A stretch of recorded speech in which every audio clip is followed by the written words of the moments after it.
Sot adaletligini kelgende USA'da bizning negizgi vaqtimiz odamlarga ortiqchilik berib bo'lib sanaladi. Biz Qirg'iz Respublikasining Yuqorgi sudini jana sudyalar assotsiatsiyasini her bir adam özünün ekologiyalik huquqlarini biluvsin jana alarda qo'rg'uvni yo'llarini kamsiz qilib bo'yicha ishlarini qo'ldan ko'rsatuvga millatlarimiz. Yuqorgi sud bilan bizning o'rtoqdoshligimiz ko'pdan beri ulanib kelayotir.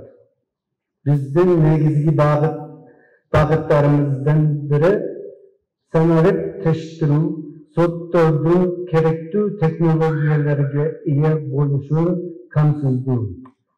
Mesela biz adalet sot adlı kompüterdeki sistemesi tüzüğünü kolladık. Bu teknolojiye sottorda osip jatkan işin jügün neticeli uğraq çeçuge mümkündük beredi. Aylanıp şöyle bir hayranı turgan olsak, biz barımız anın manililiğini düşünüyoruz.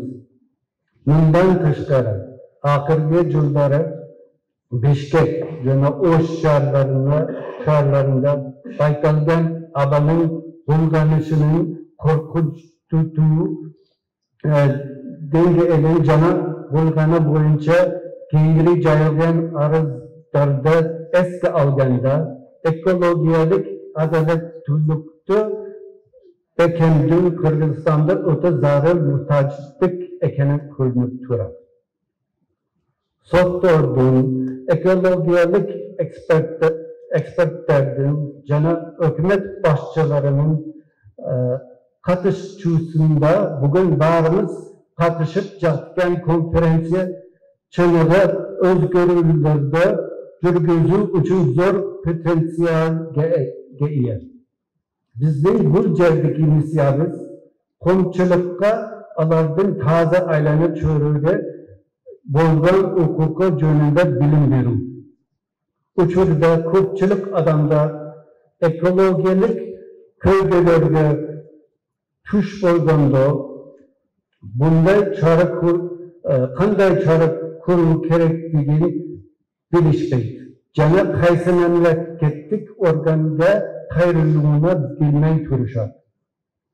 Sotlar, qo'mchiliklar, jana boshqa o'rtoqdoshlar bilan birga biz o'rnatib ta'sir etuvga tayyormiz.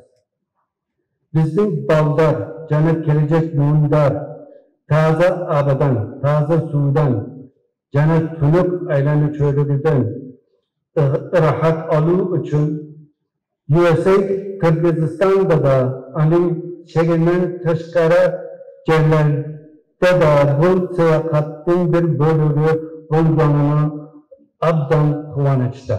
Bugun biz bilan birga bo'lganingizlar uchun rahmat.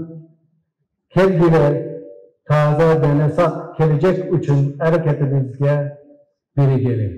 Çok rahmat.